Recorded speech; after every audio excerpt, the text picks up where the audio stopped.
J'aimerais bien vous poser une question.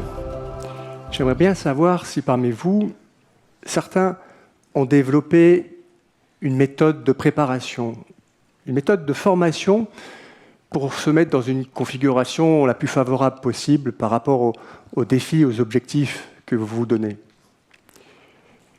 Parce que moi, si je suis ici, devant vous, c'est parce que j'avais un truc. J'avais une méthode de préparation qui m'a globalement donné satisfaction. Alors, je ne fais pas le malin, j'ai fait plein d'erreurs et il me reste encore beaucoup de travail pour progresser. Mais globalement, si je fais le bilan, je suis plutôt satisfait. C'est une méthode qui m'a permis de me renforcer, de traverser les difficultés que nous rencontrons tous dans la vie. Une méthode qui m'a permis aussi de traverser des situations de crise un peu plus compliquées. Et une méthode qui, globalement, me dit je suis à peu près serein par rapport à l'inconnu du monde d'après. Alors cette méthode, ce n'est pas moi qui l'ai inventée. Elle a à peu près 2000 ans. Il faut remonter aux réflexions des premiers stoïciens, les épicuriens, et puis cette méthode, elle a changé. Aujourd'hui, certains l'appellent la densification de l'être ou les méthodes antifragiles, mais peu importe finalement ce que l'on met derrière dans la partie théorique. Ce qui est intéressant, c'est de voir comment on peut essayer pratiquement de l'utiliser dans sa vie pour se donner plus de chances d'avancer positivement. C'est une méthode, on va dire, de philosophie de vie, d'éthique de vie, peut-être une école de vie, qui repose sur, pour faire très simple, 4 principes. Le truc, c'est ces 4 principes, il faut les avoir bien identifiés et il faut les travailler simultanément.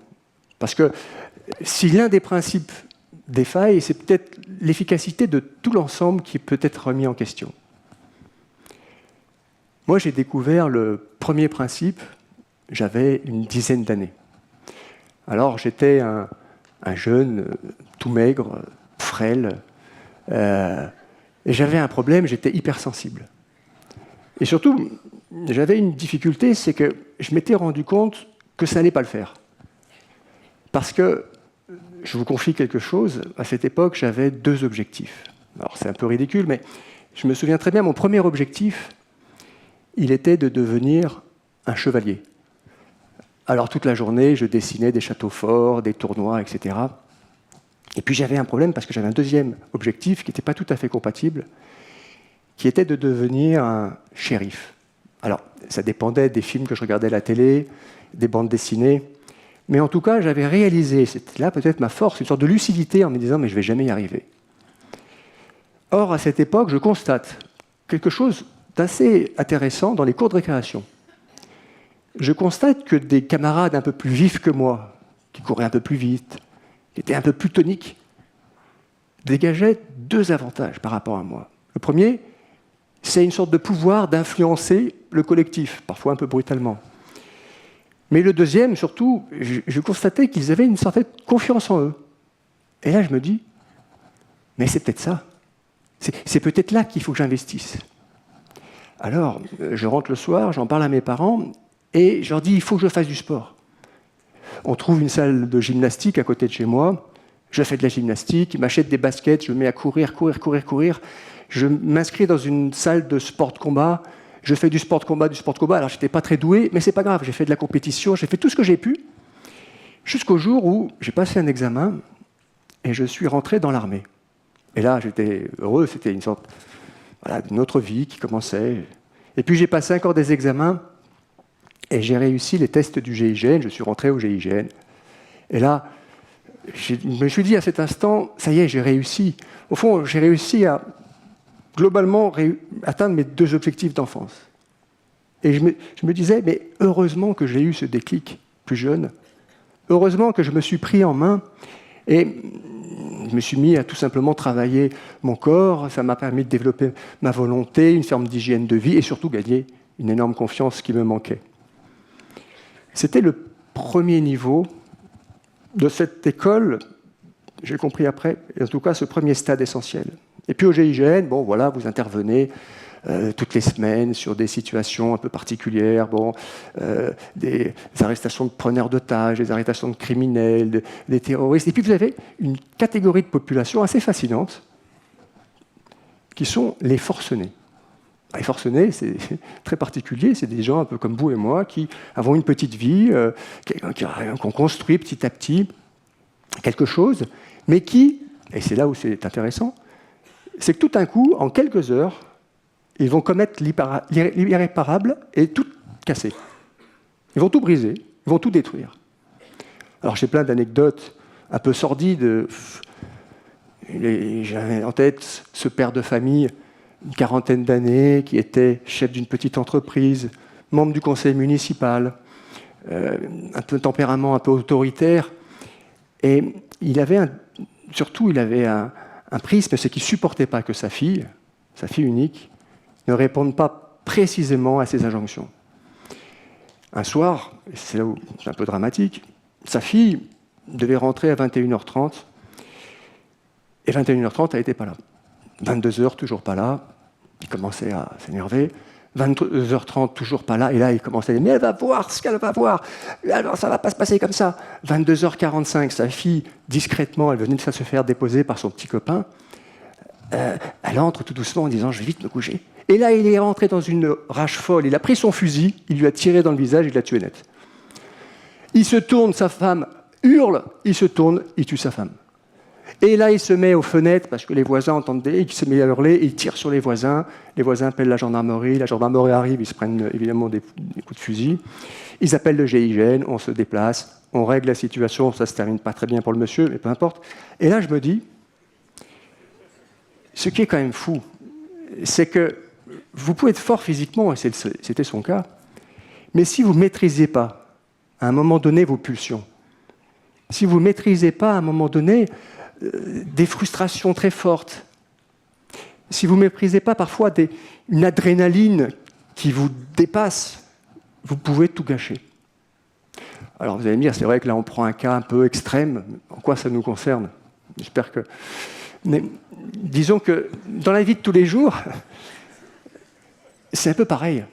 Parce que je suis certain que vous, dans votre vie, vous avez eu des moments où vous avez senti des bouffées d'émotions, parce qu'on vous a un peu mal parlé, parce qu'on a titillé votre ego, ou parce que vous étiez un peu tendu et vous avez mal répondu et vous avez fait une surenchère un peu d'agressivité, ou alors quelqu'un en colère devant vous vous a ouvert comme une cicatrice et vous vous êtes dit « mais oula, c'est la bagarre ». En fait, si on n'arrive pas à un moment donné à maîtriser les pics d'émotivité qui nous bloquent le raisonnement, on n'arrive plus à une pensée raisonnable, on n'arrive plus à penser voir les choses positivement et on part dans une tourmente où tout est négatif, tout est terrible et certains ont des actions qui sont blessantes, parfois irréversibles. Et c'est ce deuxième niveau que j'ai bien réalisé. Vous pouvez être fort physiquement, mais si vous ne maîtrisez pas votre équilibre psychique, vous êtes un géant au pied d'argile. Et puis j'ai continué, je suis passé commandant du GIGN, et là j'ai observé le troisième niveau. Non pas en regardant les gens en face de nous, mais en observant au sein de mes équipes. C'est des métiers où vous pouvez prendre des risques, parfois il y a des blessés. Et puis parfois, heureusement c'est extrêmement rare, mais c'est ça, c'est qu'il y a des personnes qui se font tuer en opération. Et là, il faut continuer. Ça vous arrive, c'est un drame, mais le lendemain, il faut repartir au travail. Alors les gens, les opérationnels, que ce soit les policiers, les gendarmes ou les pompiers qui font ces métiers, ils y arrivent parce qu'ils sont formés pour ça. Mais pour quelques personnes, c'est trop dur. C'est trop dur parce qu'ils ne trouvent plus le sens à tout ça. Et ils n'arrivent plus à résoudre une forme de contradiction et ils commencent à rentrer dans une forme de réflexion en disant « Mais attendez, c'est quoi le sens ? Comment est-ce que moi, je peux avoir un métier où le prix à payer, il est énorme ? Parfois, on dit au prix du sang.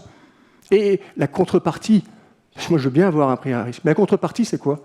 Un salaire, oui, un salaire de cadre moyen qui ne prend pas de risque, tout simplement. Et puis, ferme ta gueule. Et en fait, c'est vrai que c'est une contradiction. On dit, mais c'est quoi le sens? Une société qui ne rétribue pas ce genre de métier. Alors, moi, j'ai le souvenir d'un chef d'équipe, Dimitri, qui était un type formidable, qui avait perdu un camarade et qui, au fil des mois, justement, commençait à se révolter.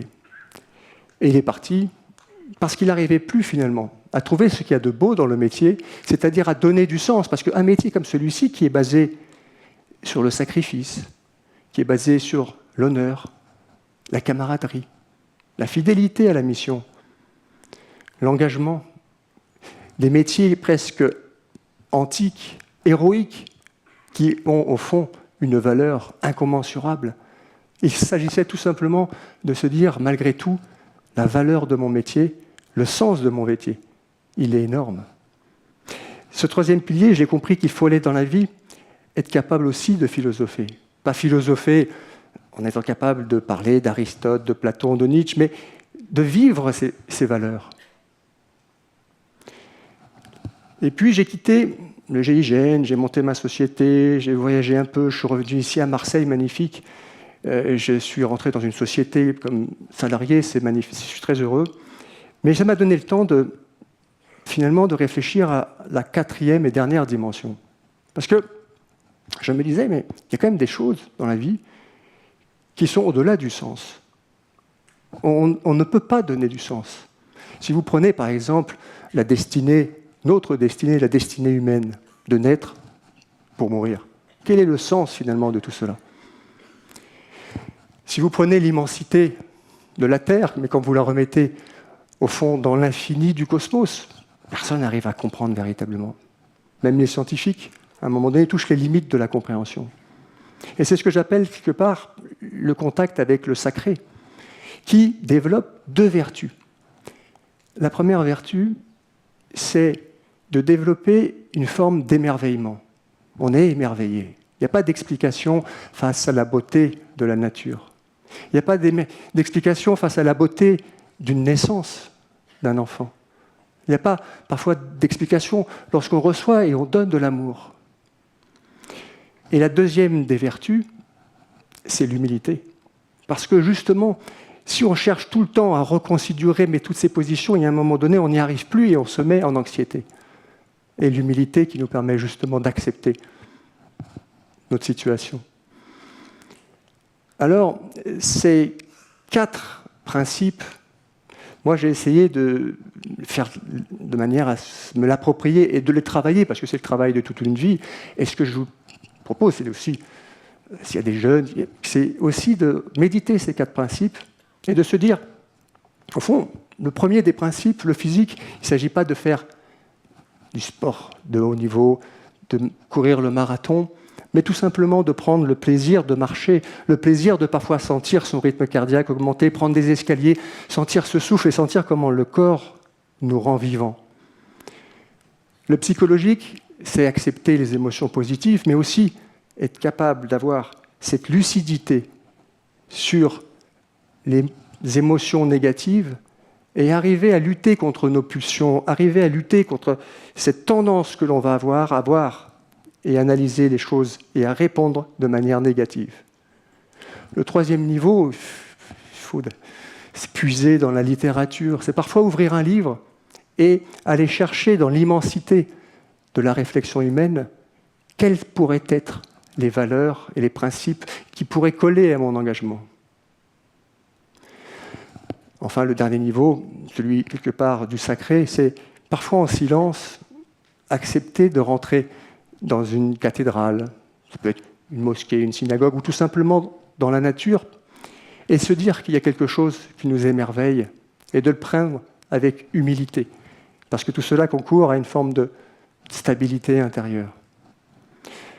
Pour terminer, je dirais, avec ces principes de vie, j'espère qu'on pourra faire demain des hommes et des femmes qui ne sont non pas des 2.0, mais des hommes et des femmes qui auront un esprit fort, équilibré, dense, capable de rester solidement sur leurs 2 jambes lorsque le monde d'après va chercher à nous éprouver.